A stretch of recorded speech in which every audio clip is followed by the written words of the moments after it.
siasa.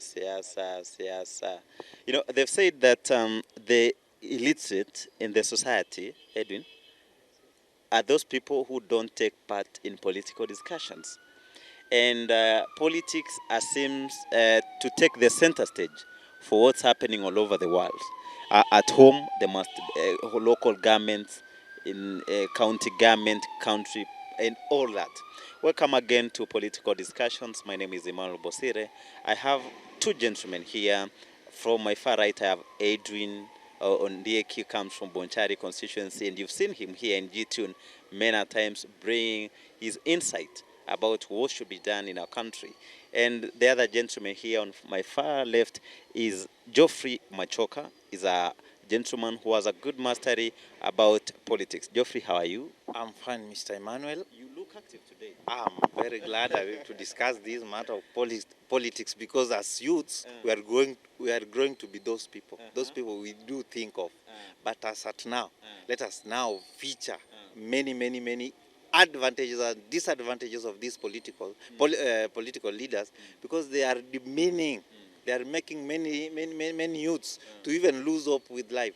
But this is the best platform that we can be able to share a lot and people can be able to understand what is best for us youths to grow up using political ideologies and then become great people in the future. Glad to have you here, Geoffrey. Edwin, how are you? I'm good.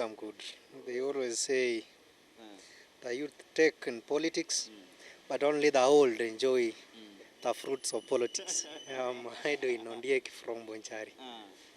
He's telling us that the youth take part in politics, but they all enjoy the fruits. But this will even shape our discussion. Why is it that the youth take much time? You know, the youth are the one who campaigns. We see them on top of lorries. We see them moving around with politicians. And then this is affecting even our county. We start from former governor. You know, this was my surprise. The former governor for Kisii County, James Omari Bongwai, is again being given a job in Kenya Kwanza government. You know, what's your take on that? As much as that question is concerned, but many people are worried that how comes a person from the highest position, the governor, used to be the governor, and as at now, youths are the one campaigning, mobilizing people to vote for somebody. Yes, okay, they are The majority. they are trying to find the position in the government, but they are not being given. That question you have asked it very pensively, and I can be able to answer it. Governor is being given a position. A former governor is being given the highest position in the government, while the youths are suffering in the ground. We are being told that you need to vote for grassroots mobilization, grassroots something. We are not there to tolerate all these things. Youths are there to get position in the government so that they enjoy those fruits. And as my brother Edwin amesema, vijana ndio tuna participate kwa hizi campaigns, but wenye wana enjoy fruits ni wale ambao wamekuwa kwa viongozi. Yaani wanasema matajiri watazidi kuwa matajiri, maskini watazidi baki pale. Can we say that Ongwai is enjoying the fruits? Not really. Not really. You know, governance na political positions, one, it is interest, popularity, and money. You know, Ongwai amepatiwa hiyo position because Ruto knows kuna numbers zitamsaidia 2027. And to the side of Ongwai ameona it is a way to get government security and machinery. So you know, Arati anamkimbiza sana na kesi mingi hapa za county. So the only way is to get rid of that ni kupatia uongozi kwa serikali, so that he enjoys government protection. So what am I saying? Youths bado tujapata financial support and capability to control ourselves first. At the moment, sisi vijana hatujui what we need. We only need cash. Saizi ukipata kijana umwambie what do you need, hata akiwa na papers atakwambia watoto wangu wako njaa, si eti nataka kazi. So these politicians, and because they know huyu akikuja before hata niambia nataka nini, namwekea 10,000 kwa meza. You know, ways you cannot question. So whatever our government is doing is trying to lure those who are popular wakuje kuwasaidia 2027 elections. Yeah. He's talking about popularism, especially from Gusii region, and the president is set to come very soon to Nyabururu. Was it Nyabururu? Yeah, he's coming to Gusii around and then for Nyabururu, but that will have a story for another time. Now, there's a political tension in our country. The second in command, the deputy president, Rigathi Gachagua, was talking about the 10 years term, saying that for William Ruto fully to give out or to deliver on his promises and manifestos, he first needs time. And he says that the time that William Ruto needs is 10 years. Are you really convinced that the term limit for President Ruto is unable to deliver for the first 5 years, but is able to deliver during his second term? I can disagree with that statement because of some reasons. Wakati mtu amepewa kitu kwa mara ya kwanza, what you need to showcase, you need to show the potential to remain as a leader for the rest of the next 5 years.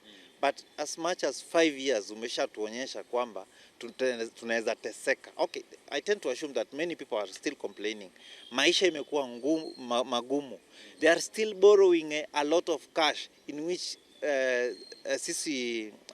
people are not benefiting from those cash zenye anaomba kutoka ng'ambo. Anapewa donors from ng'ambo, lakini hatufaidiki.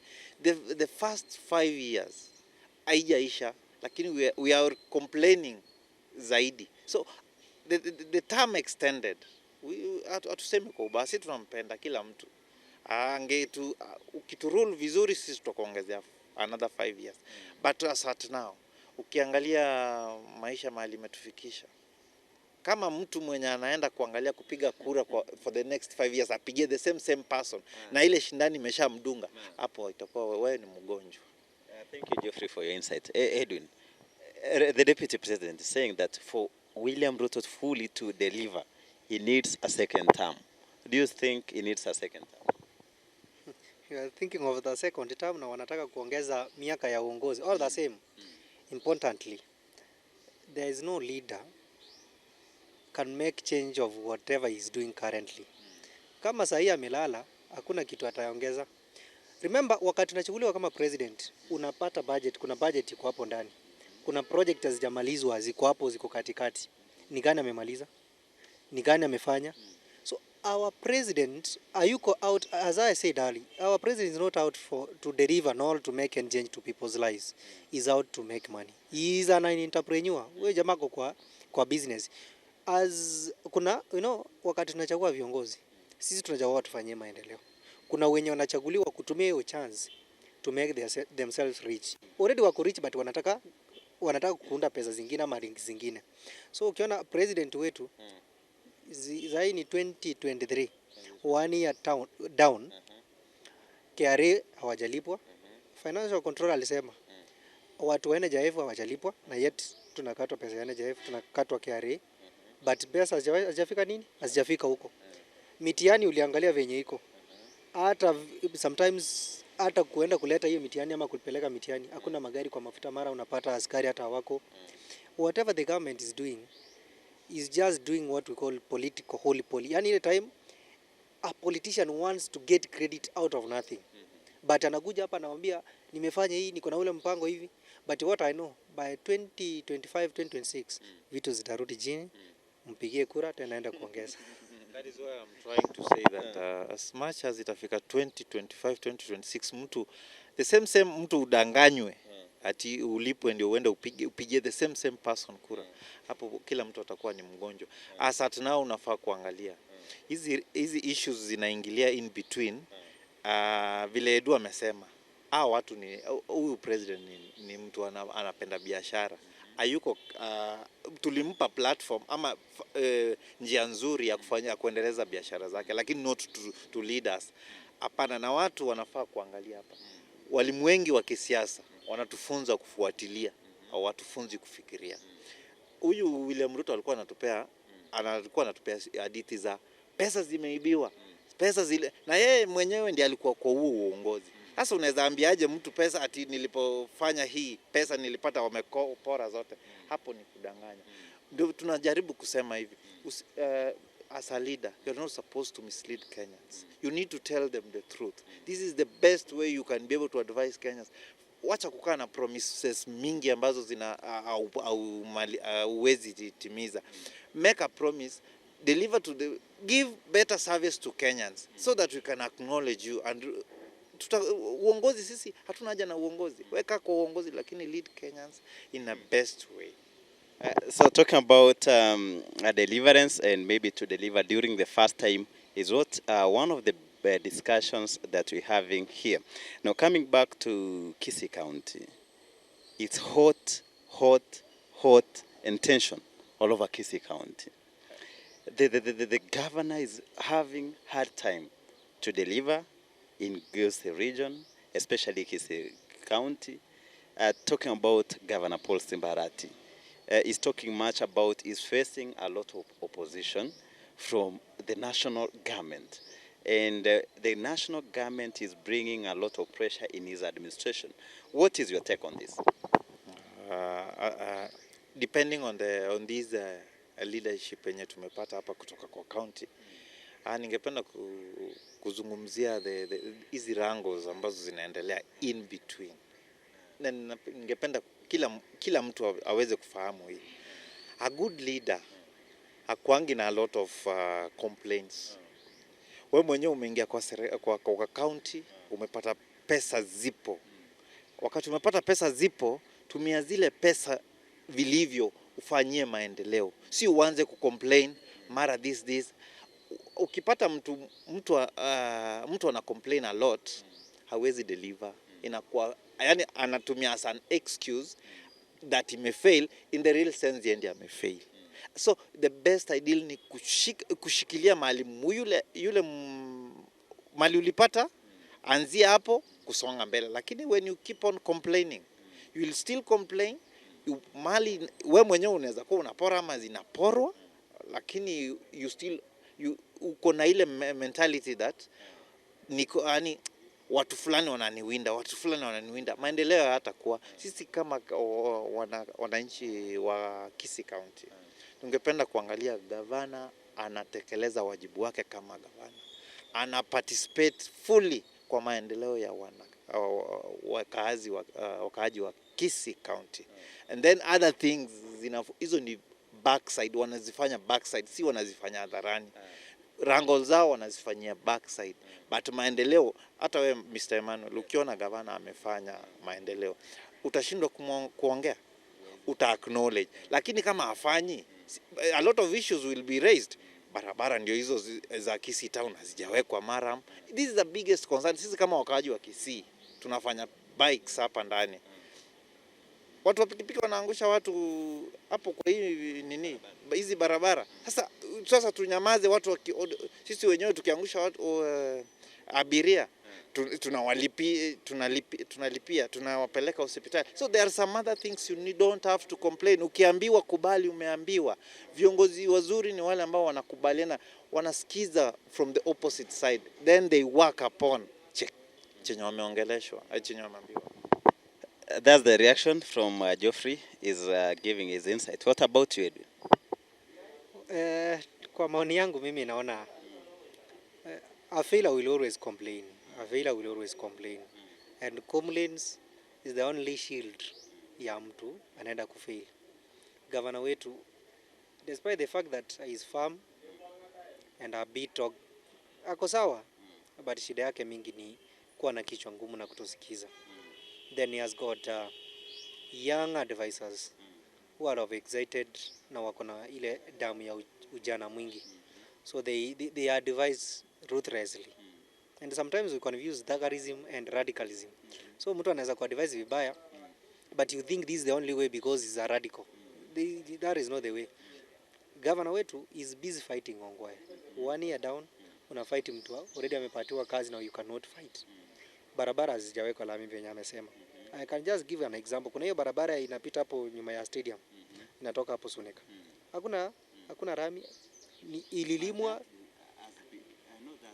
Eh, imewekwa lami. Ni shida ni gani? I know that. No, imewekwa lami lakini haiko into standard.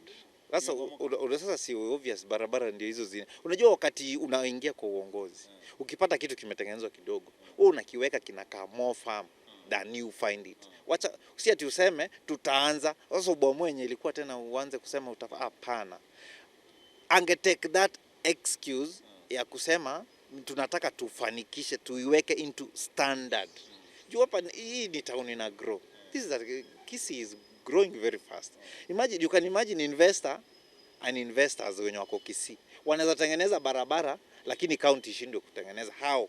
Hata inakuwa impossible. Yaani mtu investor unapata mahali unapitia ameanza kuweka, yaani anatengeneza kwake na smart mpaka hadi place unaishi. Lakini county yenyewe inashindwa kutengeneza barabara. So these are the things governor is being a wanamfight. Hiyo ni kitu sisi tunafuatilia na tunaona, na sisi wakaaji wa Kisii we must complain because tukiachilia hivi Kisii hatuwezi endelea. Na unajua wanajaribu watu wengi wanasema hivi, wakati unaenda kumtongoza msichana usiende kumzungumzia rafiki yako.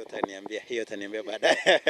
Hiyo sasa ndio na nilisema barabara hazijalimwa. Barabara ni mingi, hata barabara ya kwenda kwake yeye mwenyewe hajailima na kuna budget. And two, hospitali mingi including Motondo dispensary mahali anatoka. Hakuna madawa, vitu zimekwama. Hiyo mambo na bending bills and steward. By the way Emmanuel, once unakataa kuapprove pesa kulipa wale mawaka ama ma-engineers, hakuna pesa national government inatuma. Unaenda kuomba pesa na kuambia kuna pesa hujatumia hapo kwa account. Meaning the more unakatalia zile pesa, the more service delivery inakaa chini. The only way out, government wacha governor akue tolerant. Akue mtu anajua kulinda emotions zake. Then he should completely avoid wanabodaboda na kuinclude kwa mambo na nini? Kujinclude kwa mambo ya bodaboda, affairs za wanabodaboda. Because that one wanna create divisibility between them, hata between against ourselves. Because huyu kama ni mtu wa Arati, kuna mtu wa Ongwae hapo. Mtu Ongwae akiona mtu wa Arati ameweka kitu, wataanza kuuana. So the only way out, governor wacha aje kiburi. Sahi 1 year down, hizo fights zake zimefika mwisho. We want to see barabara imefika wapi, hiyo ya kwenda Suneka imelimwa, imeisha wapi. Tunataka kuona KTRH iko na madawa. Not sure of. Alienda juzi amelonji barabara nyingine kwa ule MCA, barabara ilikuwa inapita mpaka kwa familia ya mtu. Imeanza kulimwa. Not. Service delivery hata ukienda hizo offices zaka hapo county. Watu wengi wanalewa.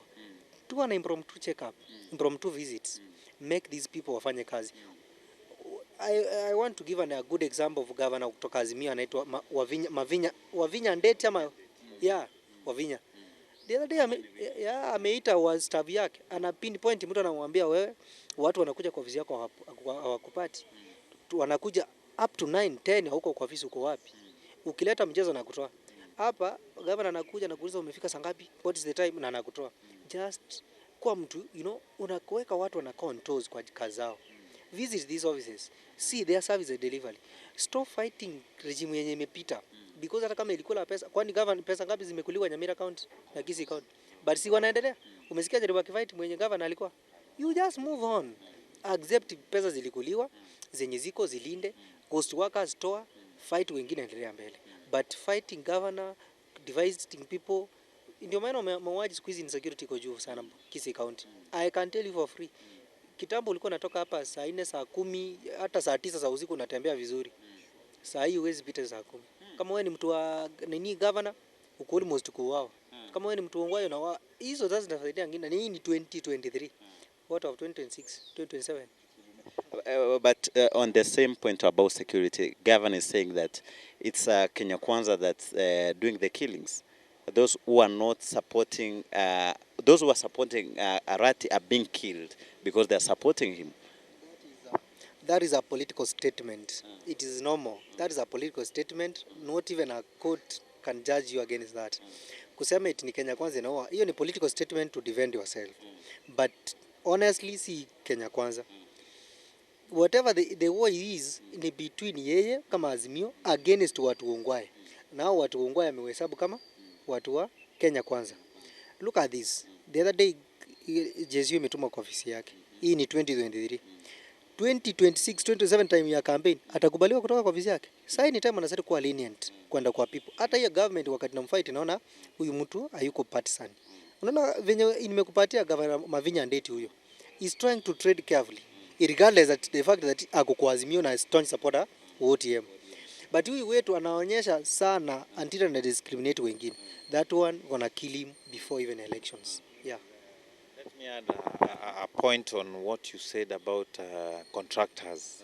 Something uliongelea contractors. See, what tunaambia Governor Simba, you used not to be there while those contractors walikuwa wanafanya kazi zao. You can't come from nowhere, then you start claiming that pesa uko nazo kwa account unafaa kulipa contractors. Then unasema uwezi wapea. Pending bills, hiyo jina pending bills. You were not there. Release the money. Contractors wapate pesa zao. Pesa ziflow Kisii County. In fact, to be assured, pesa zitembei Kisii as at now. I don't know why. It is high time for governor akae chini na hawa contractors. Alipane pesa zao wamalizane. So that hii wakati ameingia hawa contractors wenye ataweka aanze na hao kazi pamoja. Because anaanza kutafuta vita kati yake na contractors ambao there is one of the contractors nilisikia story yake mbaya sana. Nyumba yake ilikuwa auctioned. This is not fair. Pesa uko nazo si ulipane, lipa those contractors waende. Why are you raising a lot of concerns? And you have money in your the bank of in the account. Lipana pesa. Sisi atujali au contractors. But Geoffrey, you know, the government is saying is paying contractors, those ones who have genuine works done. Yes. And talking about those contractors who are not paid are the ones who never did the exact work they have been given. And what I know from what the Constitution puts is that when a governor does not pay pending bills, that money goes back to the national government. And when it goes back to the national government, it will not be sent again. Mr. Emmanuel, let me ask you something. Do you feel good when the money which you have been given at your account go back to the government? No. Yet, Kisii County, hakuna kitu kimefanyika. Utasikia vizuri kama governor, sisemi kwa ubaya. Huwezi sikia vizuri. Auditors wako wenye wanafuatilia kazi zilifanywa aje. Kama watu walifanya kazi vizuri, si wangeshalipwa hao wengine.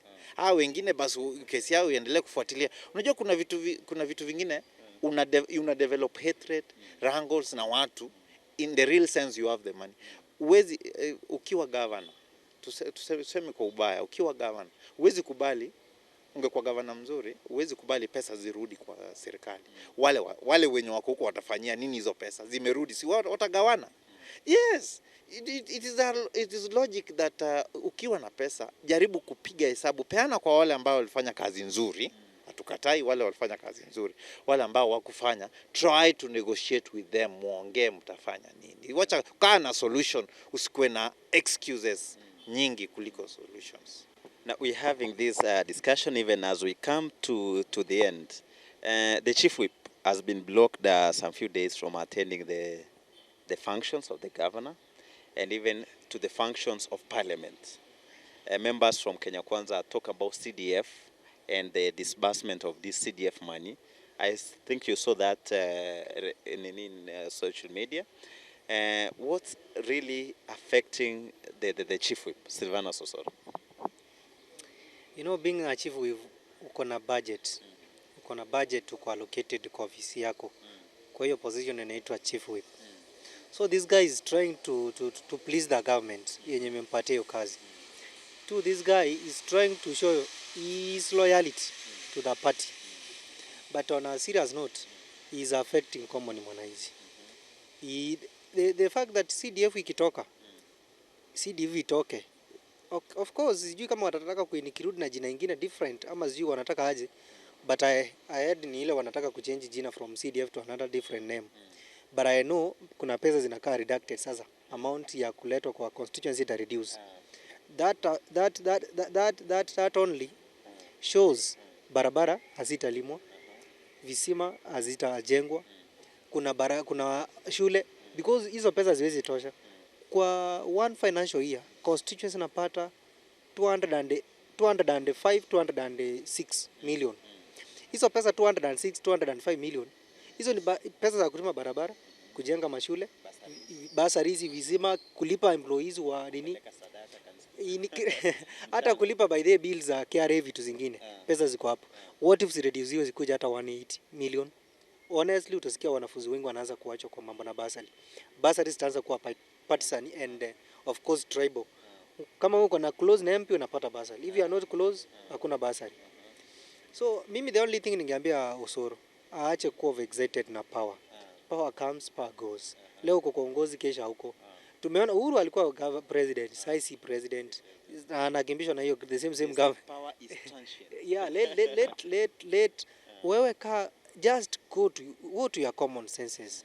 Have personal interviews before uende nje kuplease your government. Just jifanyie tu kama mkutano, uone hii kitu naenda kusema itanijenga ama itaniharibu. Yeye mwenyewe anakimbia hapa pesa ya disaster, mambo ya mavuliko nini, watu wake walikuwa wanalala kwa shule South Mogrango, na yeye ni akosaidia government na akona budget. Mbona akupeleka kuendea president amwambie watu wangu wanalala kwa mashule? You know, stop being of excited na watu wako wanaumia. Angekuwa chief whip mzuri, tungeona kwa watu wake huko chini. Hadi sasa wako kwa mashule, remember hawajatoka huko, nyumba zilienda, hakuna msaada umefika huko. Wangesaidika aje? Osoro should reduce his ego. Actually it is called position based ego.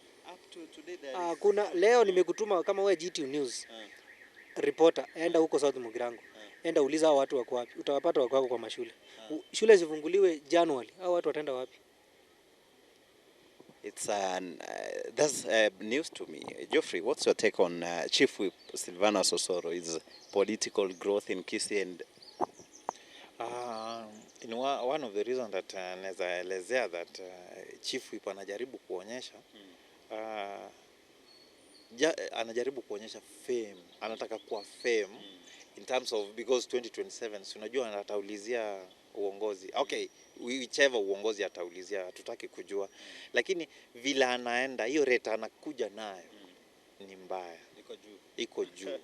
Yeah, Mr. Edwin umeongea vizuri kuhusu hiyo, au watu wanalala bado kwa shule. Hiyo ni concern, ni constituency yake na hajafanya chochote. That is kitu ambayo inakuanga ironical, which means vitu anafanya kwa serikali viko contrary na chenye anaweza fanyia wananchi. Ona kama watu wake wanateseka.